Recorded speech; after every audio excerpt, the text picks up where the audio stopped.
Yang 5.31 million something na yan is wala din maitutulong para tumaas o lumaki ang views nila pagdating sa social media.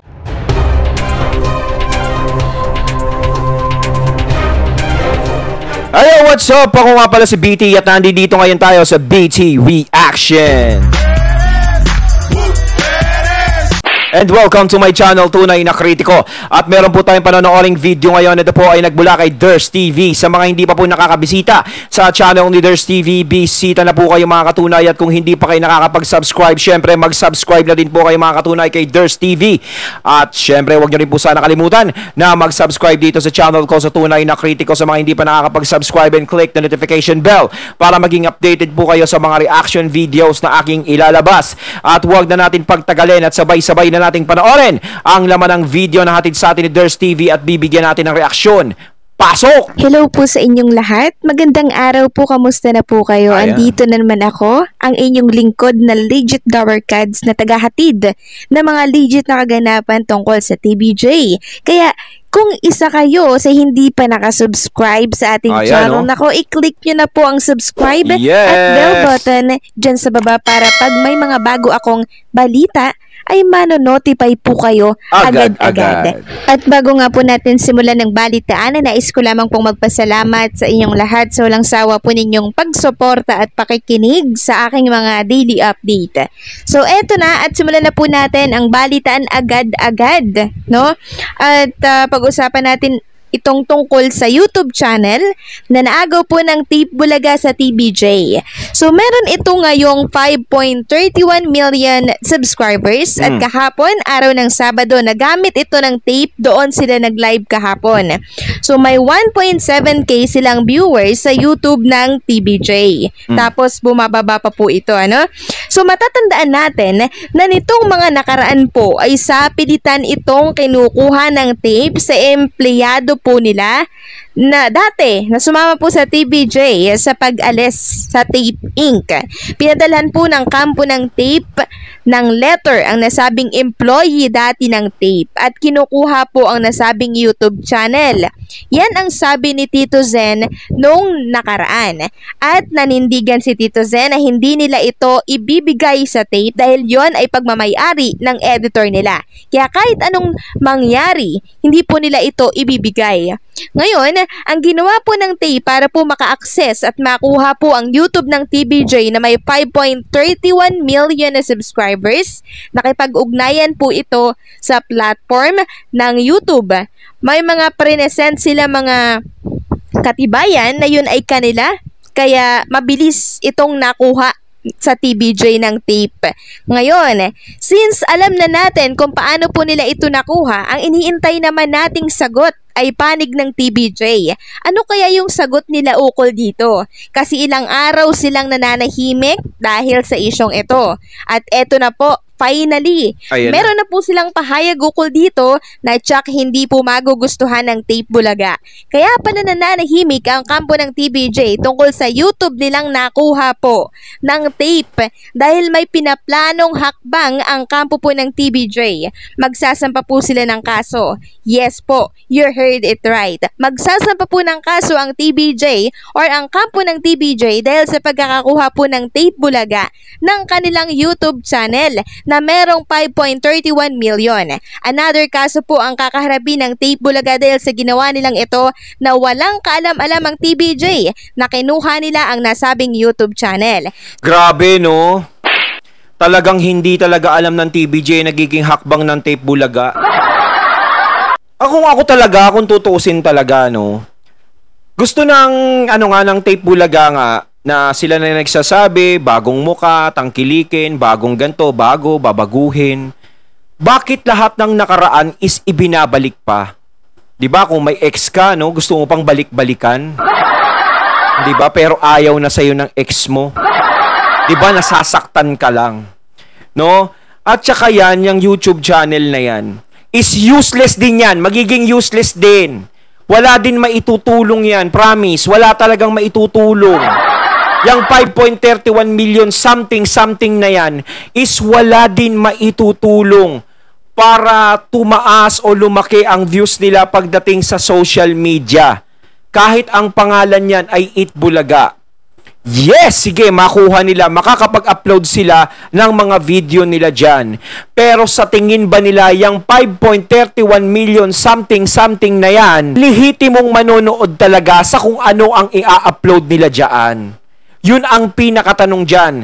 Dahil ang 5.31 million something na nandiyadyaan na nakasubscribe dyan, kaya nagsubscribe dyan dahil kay Tito, Vic, and Joey. Sa tagal ng panahon na binuno ng Tito, Vic, and Joey at nung Itbulaga pa sila, yung YouTube channel na yan, tagal ng panahon na binuno nila yan, no, sila ang naghirap, sila ang nagpakita sa tao kung paano sila tatanggapin at kung paano tatanggapin ang Itbulaga, kung paano tatanggapin ng masa, kung paano magsasubscribe ang mga tao dyan sa YouTube channel na yan.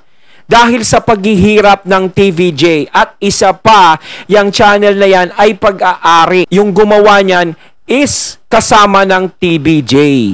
Diba? Kahit sabihin natin na sige, kayo ang humahawak dati ng mga sa Itbulaga, hindi nyo nasaklaw yan eh. Pati yan kukunin. Dapat hindi na. Nasa inyo na nga yung pangalan eh. May nagawa ba? May nangyari ba sa pangalan? Patuloy bang umangat? Hindi. Pero eto, kahit sabihin yung kunin nyo ng paulit-ulit yan, kahit manalo kayo, maging sa inyo yan, yung Itbulaga channel na yan. Ang tanong dyan, lahat ba yan manonood sa inyo? Mararanasan nyo bang panoorin kayo niya ng 5.31 million something? O magagawa nyo bang kunin ang atensyon ng mga subscribers na nakasubscribe dyan para panoorin kung ano yung laman ng programa nyo at kung ano yung magiging laman ng YouTube na yan? Sa tingin nyo ba, makukuha nyo yung mga tao? Mapipilit nyo silang yakapin kayo? Hindi sa sinasabi namin na pinipigilan namin sila. Nasa sa mga tao pa rin nila, karapatan nila kung sino ang papanoorin nila. Pero sinasabi ko dito, ang mga nakasubscribe dyan, karamihan, sa TVJ nakasuporta. TVJ ang nakakapagpasaya sa kanila, kaya sila napasubscribe dyan. Hindi sila napasubscribe dyan dahil sa tape. Hindi sila napasubscribe dyan dahil sa Itbulaga. Napasubscribe sila dyan dahil kung ano ang laman ng ina-upload niyan. Doon sila napasubscribe dahil sa nagugustuhan nila kung ano yung laman niyan. So matinding labanan ito, patong-patong na kaso po ang kakaharapin ngayon ng Tape Bulaga. Ngayon, narito po ang kabuhang detalye na nilalaman ng isang article na kung saan malalaman nyo po ang buong sinabi po ng attorney po ng TVJ. So, ang headline po nito, nababasahin nating article, TVJ sa access ng tape sa Itbulaga YouTube channel, we are preparing the appropriate legal action. Boom! Ang bigat nun, ano? Sabi pa dito, naninindigan ng kampo ni Tito Soto, Vic Soto, and Joey De Leon or TVJ na pagmamayari nila ang official YouTube channel ng longest running noontime show sa bansa na Itbulaga. Ito ay matapos magkaroon ng access at control ang Television and Production Exponent Inc. or TAPE sa nasabing social media account. Dahil dyan, naghahanda na ang kampo ng TVJ na gumawa ng hakbang upang kasuhan ang nasabing production company. Sabi po dito, the owner of the YouTube channel is the owner of the email used to register it. It is not tape, say ng abogado ng TVJ na si Enrique de la Cruz Jr. sa ipinadalang pahayag sa Inquirer.net noong September 9. Dagdag pa niya, the content of the YouTube account are past episodes of Itbulaga. The copyright of the show and its episodes belong to TVJ. We are preparing the appropriate legal action. This may constitute a cybercrime if they hack into the account or made misrepresentation to YouTube. Ani pa po ng abogado po ng TVJ, ano? Na si Attorney Buko de la Cruz. Mantakin mo, bago na naman yung haharapin nila, no? Kapag nanalo ang TVJ, ang daming haharapin ng tape, grabe. Pero ang TVJ, kapag natalo, wala, kumbaga, okay lang, sige. Okay na naman ang EAT. Kahit talaga kung tutusin, kahit hindi mapunta sa kanila yung channel na yan, yung YouTube channel na yan ng Itbulaga, Hindi pa rin nagbabago ang TVJ, malakas pa rin kahit bago na yung YouTube channel nila eh. Bago nga yung istasyon nila, talagang tinatangkilik sila ng mga tao eh. Kita naman natin sa social media, talagang tinatangkilik pa rin sila ng mga tao. Yung mga views nila is talagang hindi bumababa. Talagang habang tumatagal, nakikita natin yung lakas ng TVJ.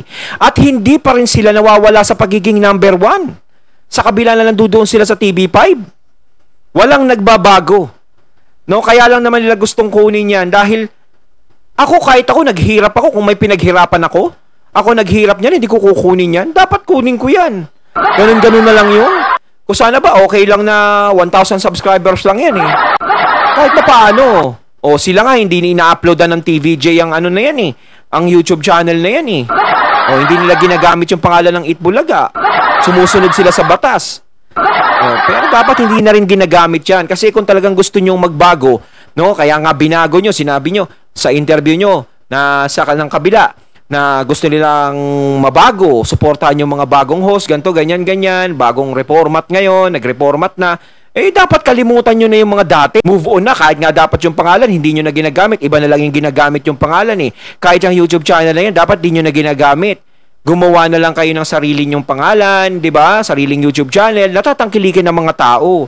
Kaya lang naman kayo nagkakaproblema talaga sa totoo lang is dahil na i-claim nyo kung ano yung napaghirapan ng TVJ at na i-claim nyo kung saan nakilala ang TVJ. Siyempre, hindi nyo masisisi yung mga tao na magsalita ng hindi maganda sa inyo.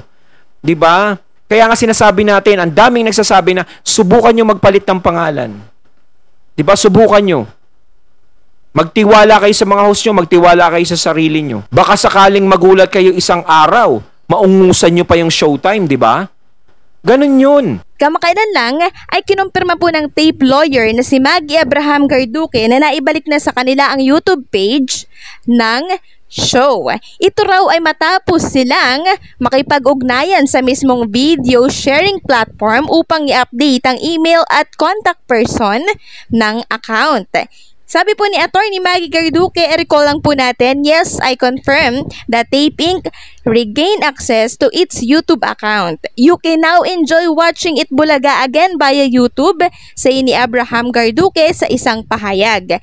Dagdag niya, this is very important to us dahil gusto rin namin makaabot ng tulong at saya even to our online viewers. So sa ating mga kapuso, please don't forget to like and subscribe. Anya pa. So nag-promote pa po ang abogado ng tape na mag-subscribe daw po kayo sa YouTube channel na nakuha po nila sa TVJ. Kung maaalala, noong Mayo, nang nawala ng access ang tape sa YouTube account ng Noontime Show, ayon sa mga ulat, hindi na nagawang i-turn over ang password at email ng nabanggit na account ng mag-alisa ng mga dating empleyado ng production company kasama ang OG host ng Itbulaga. Pinisita po ng isang article or isang news website ang YouTube account po ng Itbulaga at nakita daw nila na may mga bagong content nang ipinost itong tape, pero naroon pa rin po yung mga dating vlog ng show at videos po ng Pinoy Henyo. Ang nakabandera na rin sa homepage ng channel ay litrato ng bagong host kabilang na sina Paulo Contis Isko Moreno at Buboy Villar. As of this writing, may more than 5 million subscribers na ito at nasa higit 1.5 billion views na ang nakapost na mga YouTube video. So yan po yung nilalaman ng article po na binasa po natin, Grabe, no? Talagang inano nila. Kung alam nyo, para matigil na talaga yan, no? Kung tutusin tayo naman gusto na lang natin is manood na lang tayo sa tanghali. 'Di ba? Maganda nga yan tatlo-tatlo yung noontime show, marami tayong paglilipatan, 'di ba? Maraming papanoorin, magagandang segment, papremyo. Yun naman talaga ang habol natin Lahat tayo. No, pero hindi natin nakalain talaga na merong mangyayari talaga na ganito. No, pero ang gumagawa lang naman problema is yung kabila. 'Di ba? Na dapat isinusuko na lang nila at gumagawa na lang ng bago, kasi kung talagang gumawa ka na lang ng bago at layunin niyo na lang is magpasaya ng tao. 'Di ba? Mas nakakagaan ng pakiramdam yung iisipin niyo lagi na pasayahin ng tao. Hindi yung sa pera-pera, ganito, ganyan, malaki na to, ganto, ganto, baka malaki ang maano natin. Baka dumating pa kasi sa punto na yan na yung 5 million na yan is mabawasan. Merong mga mangyaring ganun. Siyempre, meron din naman na hindi aalis dyan. No? Sa akin, mga katunay, ako magsasabi lang ako ng totoo. Meron din naman mga hindi aalis dyan. Siyempre, magmo-monitor yan dyan. Di ba kung ano ang nangyayari? Pero, siyempre, ang puso nila nasa TVJ pa rin. Pero, siyempre, may mga madidismaya talaga na maaari na umalis dyan. At maaari na meron din mga mag-subscribe dyan na sumusuporta ngayon sa inyo, dyan sa Tape Bulaga. Maaring may ganun. No? Pero kung tutusin, mas maganda siguro na maging payapa no? Isa lang talaga ang magbigay, di ba? O pagbigyan nyo na lang, ganto ganyan, ibigay nyo na lang yung dapat, gawin nyo na lang yung tama, talagang matatahimik ang issue na to. Di ba? Ako pa nga nagtutulak na wag nang pahabain yung issue na to. 'Di ba? Kahit sabihin mo mawala na kami ng trabaho. Pag-uusapan, marami naman tayong pag-uusapan. Syempre, ito yung nagpo-focus tayo dito, no? Sinusubaybayan kasi natin kung ano ang mangyayari dito. No? Pero kung tutuusin talaga, tape. Ayan mawalang galang na po sa inyo. No, mas maganda siguro is gumawa na lang po kayo ng sarili ninyo. 'Di ba? Para matapos na rin kung ano man ang gulo. Napakasimple lang naman ang hinihiling ng TVJ No, na ibigay yung tamang karapatan sa kanila. Kung ano man 'yun, ibigay nyo na lang. Mas masarap yung makagawa po kayo ng tama. Mas masarap sa pakiramdam. No, makakakilos kayo ng walang humuhusga sa inyo, walang nagsasalita ng hindi magaganda sa inyo. No? Kaya nga sinasabi ko, baka mamaya biglang may mga maniwala sa inyo at sumuporta sa programa ninyo, sa pag-iiba nyo ng pangalan, sa mga segment, ganito. Malay nyo, hindi man kayo maging number 1 pero maungusan nyo yung showtime. Yun ang importante dun. Huwag nyo nang isiping maging number 1 kayo kasi alam naman natin ang TVJ hindi basta-basta mawawala sa isip ng mga tao yan. So, narinig natin ang malinaw na pahayag ng abogado po ng TVJ na si Attorney Buko de la Cruz, ano? So, matatawag pala itong cybercrime pag napatunayan na hinak po nila ang nasabing account ng TVJ or itong Itbulaga na YouTube, ano? So, matinding labanan na naman ito. Patong-patong na kaso na naman po ang kakaharapin ng tape nito. Paano naman kaya malulusta ng tape ang ibabatong kaso ng TVJ? Tungkol po sa pagkuha po nila ng YouTube channel po na Itbulaga na may 5.31 million na subscribers. So, napakalaking gulo na naman ito, no? So, yan yung dapat nating abangan kung ano po ang magiging kasagutan dito ng tape. Ayun, natating nato ngayon ng video na nagbula kay Ders TV. Ayan, mga katunay, kayo ba ay nakasubscribe sa Itbulaga channel? O kayo na pong bala, desisyon nyo na kung kayo mag-i-stay o ano man nasa isip nyo. No? Siyempre, nasa sa inyo yan, nasa sa mga taong nakasubscribe yan. Kung ano ang gusto nilang mangyari. Comment lang po kayo. So once again, I'm BT and I'm out. Peace!